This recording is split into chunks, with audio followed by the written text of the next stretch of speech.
A while ago, I made a box slot antenna and released the plans on how to make this on my channel. This is a great antenna. It works incredibly well, but there's a few improvements that can be made. Stick around for box slot antenna 2.0 and what I've learned along the way. I've been endeavoring to make a really good portable, pull apart, fold up, POTA, SOTA, throw on your deck kind of 2-meter antenna. The problem with this one is that we've got laser cutting, we've got 3D printing, we have sewing, we have a lot going on here. This makes for a very complex build. If I was going to make something like this and try to sell it, it would cost an awful lot. So much so that it probably wouldn't be worth you buying. So yeah, gotta go. John Portune has written a book called The Slot Antennas for Ham Radio, and it is one of my fundamental antenna books that I go to all the time.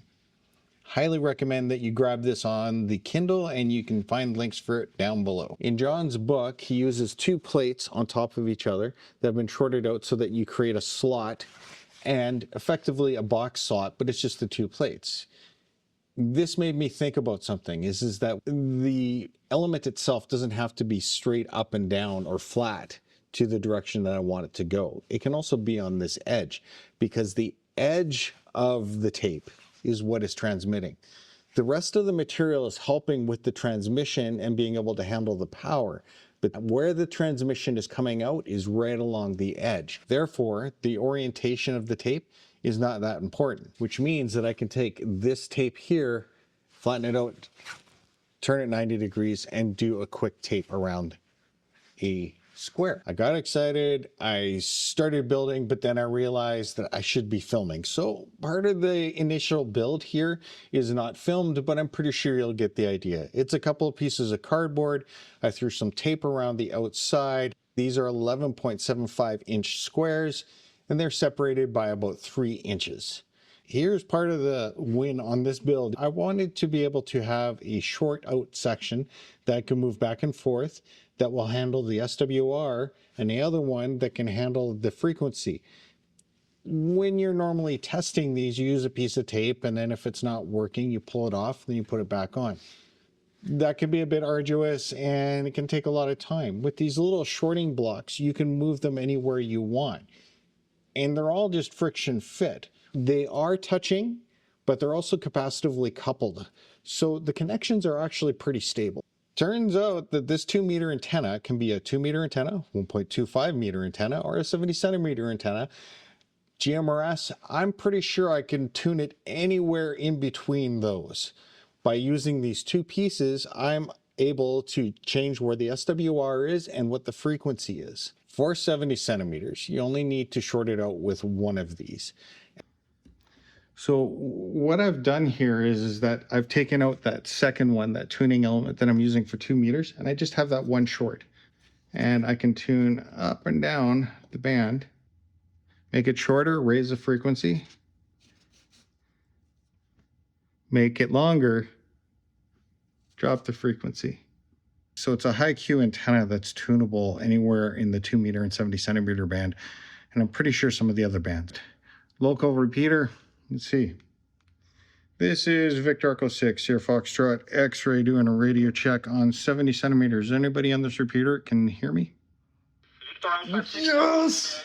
Now we've established that you can use a shorting block to handle the SWR, another one to handle the frequency, and in some cases you only need one. But how do we increase the bandwidth? You'll notice on this is that it's a very high Q antenna, like right in the 80s and 90s, and that is something that would be great for a repeater, but not so great for your radio, especially if you want to surf around the band a little bit. First thought I had is what happens when I increase the width of the tape on the top? Does that help or not? I had a really narrow band of tape around the outside up here, and I wondered if adding more width would give me more bandwidth. It doesn't. It really doesn't do much at all, to be completely honest, other than I noticed that the adjustments on these little guys here, these sliders, suddenly became very fine. So I'm going to yank off these extra pieces of tape, according to John's book, is the length of the slot and the width of the slot is how you can get some more bandwidth. So I'm going to need to make some antennas that are narrow or high Q, and let's just keep increasing it until we find something that's usable. I've gone into CAD and I've drawn something up, and I can laser cut all these pieces out, and I will have 4 to play with. There's one that's 3 inches tall, 4 inches tall, 6 inches tall, and 8 inches tall. Yeah, I know I probably should have done like 2, 4, 6, and 8, but whatever. Now for the build vid. This is a pretty simple design. You need to put the Faraday tape around the outside of the top and bottom. And what I'm going to do is I'm going to flip this around so that the tape is on the inside of the box. The reason behind this is, well, it's just simpler to build, and I can make all the connections right internally without having to add any solder or anything.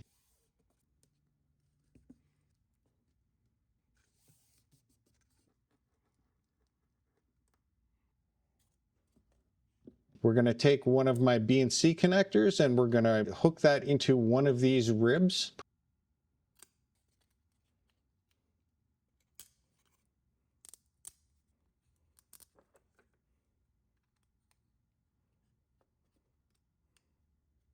Put all the ribs down and put the top on.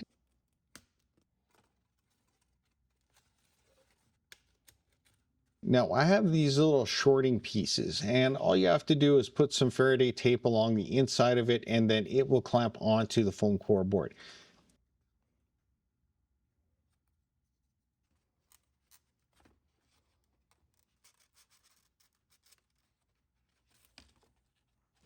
There we go. Our first antenna is built. Let's see what it looks like.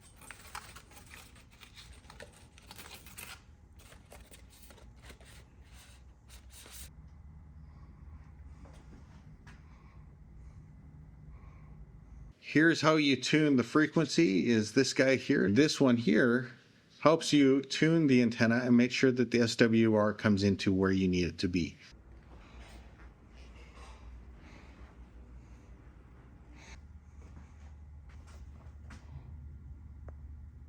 Now that I have all the numbers, what I did is I threw them into a spreadsheet and I started graphing them. This will give you a quick idea of about where things are sitting. I found that I could get an SWR plot that worked really well across the entire 2-meter band with anything from 6 to 8 inches for the antenna as far as height goes. When I was looking at my graphs though, they didn't match what was in John's book. But then I realized that I only covered a small portion of the graph that John had plotted out. I only did the first 12%. And because of that, I'm only looking at a small subsection of what his plot was. But that's all I really needed to look at, because remember, I'm only shooting for something where I have anything below 2 to 1 across the entire band.